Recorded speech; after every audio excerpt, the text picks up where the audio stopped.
여러분, 은퇴 준비 어떻게 하고 계세요? 난 아직 일할 날이 많이 남은 데다 오늘을 누리는데도 시간이 부족한데 웬 은퇴? 하시는 분이 계실 수 있을 것 같습니다. 저만 해도 2007년에 사회생활을 시작하고 18년이 되어 가는데요. 그동안 출산 후에 특별한 이유로 일을 못했던 기간은 없었습니다. 그런데 그거 아세요? 생각보다 급작스럽게 예기치 못한 상황 변화가 있을 수 있습니다. 정년퇴직을 목표로 하신 분도 무조건 나를 대신할 수 있는 소득을 만들어 두셔야 합니다. 자본주의 사회에서 우리가 더 나은 내일을 위해 고민해야 하는 이 소득. 오늘은 소득 이야기를 파보겠습니다. 경제적으로 안정적인 내일을 만들고 싶으신 분은 오늘 영상 끝까지 봐주시기 바라겠습니다.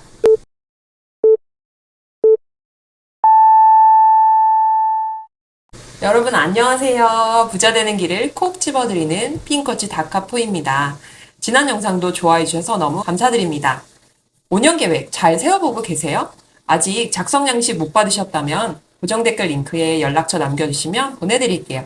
감사한 마음을 담아 커뮤니티 글로도 찾아뵈었습니다. 여러분의 가장 큰 고민이 무엇인지 여쭤봤는데 많은 분들이 노후 준비에 대한 걱정에 체크해 주셨더라고요. 사실 노후 준비는 은퇴 준비와도 같은 말이라고 생각합니다. 제가 구글 트렌드를 보니까 예전에는 부자에 대해서 관심이 쏟아졌는데 요즘은 은퇴가 부자보다 더 많은 관심을 받고 있더라고요. 아마도 3, 40대, 아니 20대까지도 이른 은퇴를 고민하는 사람들이 더 많아진 영향이 있는 것 같습니다. 저만 해도 빨리 경제적 자유를 이뤄서 회사를 탈출할 생각만 잔뜩 있었습니다. 엄마가 그렇게 죄악시 여기던 불로소득, 즉 투자를 통한 수입을 어떻게 하면 늘릴 수 있을까 매일 고민하고 또 고민했죠. 그런데 막상 시작해보니 투자 소득이 결코 불로소득이 아니더라고요. 내 집 마련 하나만 하려고 해도 좋은 집 고르는 방법 배워야죠. 살고 싶은 동네에 발이 부르트도록 찾아다녀야 하죠. 또 한 동네만 보면 잘 모르니까 여기저기 좋다는 동네 다 쫓아다녀야 하죠. 공인중개사업은 앞서여서 매도자와 좋은 조건으로 계약을 체결해야 하는 부분도 있습니다. 만약 새 아파트를 받고 싶으면 분양권 투자하는 방법도 따로 배워야 해요. 학교 다닐 때처럼 엉덩이 붙이고 하는 공부뿐 아니라 열심히 육체 노동을 해야 하는 것이 바로 이 자본소득입니다. 자본소득에 대한 부정적인 생각을 갖고 계신 분들이 있을 것 같습니다. 그러나 금융환경이 우리 부모님 때와 확연히 달라요. 응팔만 봐도 당시 예적금 금리가 10%대를 훌쩍 넘겼잖아요. 지금 서울의 경우 월세 수익률이 5%만 넘어도 훌륭하다 생각하고 투자하는 환경이 되었습니다. 그러니 자본주의 사회에서 돈 버는 다양한 방법에 대해 조금 더 열린 마음을 갖고 들어주시길 바랍니다. 제가 은퇴를 주제로 한 책을 찾아보다가 흥미로운 책을 만났어요. 여러분, 반퇴라고 들어오셨어요? 이 단어는 바이런 베이의 젊은 부자의 법칙에서 만났는데요. 반퇴는 바로 내가 일을 할지 말지, 한다면 무슨 일을 할지, 그 일로 돈을 벌지 말지를 스스로 결정할 수 있는 삶을 의미합니다. 작가님은 실제로 40에 출판을 통한 저작권료와 금융소득을 확보하고 은퇴를 하셨어요. 그리고 몇 년을 버킷리스트를 지우며 누리셨습니다. 그러나 시간이 지날수록 오히려 직장으로 돌아가고 싶어져 3년 정도 은퇴 라이프를 누리고 오전에만 직장 생활을 하고 계십니다. 직장 생활을 통해 정해진 루틴 안에서 느낄 수 있는 행복감과 필요한 사람으로 인정받는 존재감을 다시 선물 받으셨다고 해요.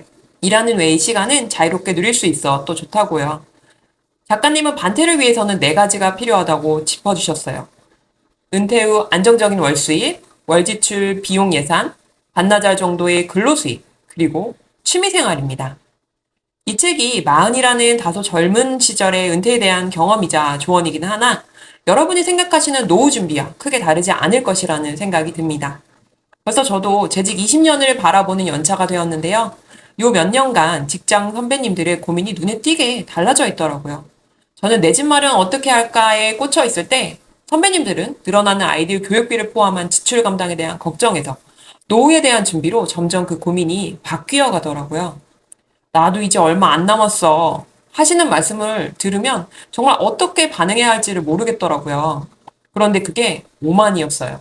저 또한 준비가 되지 않으면 아이들에게 엄마의 케어가 한창 필요한 시기 동안에 일하는 즐거움은커녕 의무감으로 제 시간을 월급에 저당 잡혀야 하는 거잖아요. 그래서 더욱 자본주의 공부를 하고 대비를 해야겠다고 생각했습니다. 여담이지만 월급이 소중한 또 다른 이유는 레버리지에 있습니다. 아무리 돈을 많이 벌어도 직장이 없으면 은행에서 대출받기가 수월하지 않다고 하네요. 월급과 자본, 이 둘은 상호 보완적인 관계입니다. 은퇴 후 가장 중요한 건 소득과 지출입니다. 돈 아끼시라는 말씀은 그동안 많이 드렸으니 오늘은 돈 버는 이야기를 드려볼까 합니다. 매년 5월에 종합소득세 신고를 합니다. 이 신고에 포함되는 소득은 이자소득, 배당소득, 사업소득, 근로소득, 연금소득, 그리고 기타 소득이 있습니다. 이외에 부동산이나 해외 주식을 통해 벌어들인 양도차익, 즉 이익에 대한 세금이 있죠.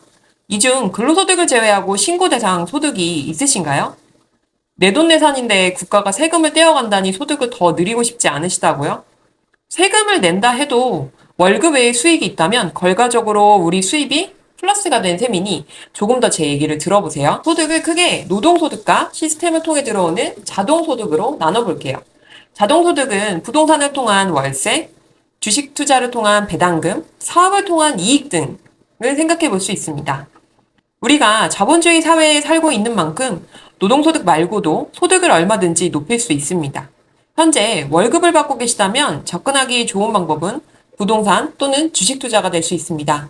전업주부시라면 조금 더 시간과 노력을 들여 할 수 있는 스마트 스토어와 같은 온라인 상점 운영이 가능하죠. 또는 자신이 가지고 있는 경험과 지식을 통한 지식 사업을 해보실 수 있겠습니다. 저처럼요. 그 외에는 연금소득을 미리 준비해 두시는 것이 필요합니다. 전업주부의 경우에도 국민연금을 받으실 수 있어요. 국민연금에 문의해서 알아보셔서 받을 수 있는 금액을 따져보시고 가입을 고려해보세요. 조금이라도 불입했던 이력이 있으면 연금 개시 전까지 일시불로 밀린 금액을 내고 받을 수도 있습니다. 무엇이든 좋습니다. 한 살이라도 더 빠른 나이에 소득을 준비하는 것이 필요합니다. 연금의 경우 적은 금액으로라도 오래 내는 것이 큰 금액을 짧게 내는 것보다 힘이 더 큽니다.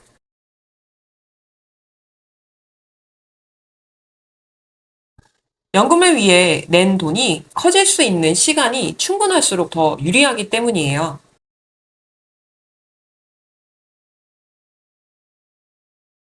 투자도 마찬가지입니다. 작은 금액으로 투자를 경험해 볼 수 있는 시간이 있어야 진짜 힘을 줘서 목돈이 있을 때 올바른 투자를 할 수 있습니다.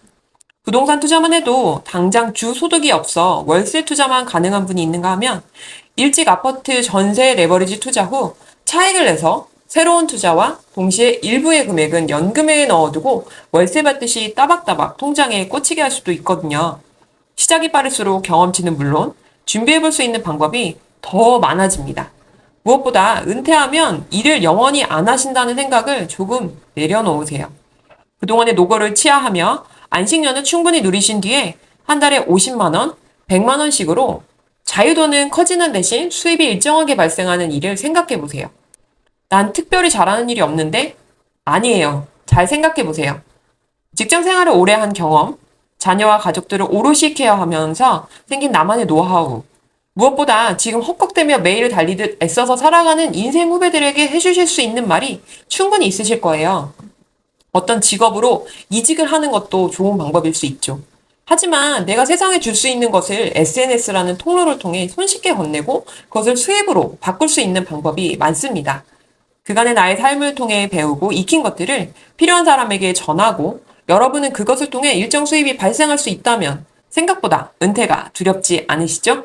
여러분 어떠셨나요? 오늘은 은퇴 이후의 삶을 준비하는데 가장 중요한 소득에 대한 이야기를 드렸습니다.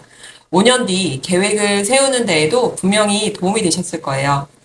당장 월급을 전부 자본소득으로 대체한다기보다 차근차근 준비하시면 좋겠습니다. 그래서 여러분의 삶을 소중한 사람들과 원하는 곳에서 원하는 방식으로 보낼 수 있는 방법을 하나씩 알아가시는 시작이 된다면 더없이 기쁘겠습니다. 오늘 이야기가 도움이 되셨다면 구독과 좋아요, 알림 설정해 두시면 제 이야기를 더 빨리 들어보실 수 있습니다. 오늘도 끝까지 들어주셔서 감사합니다. 다음 주에 만나요.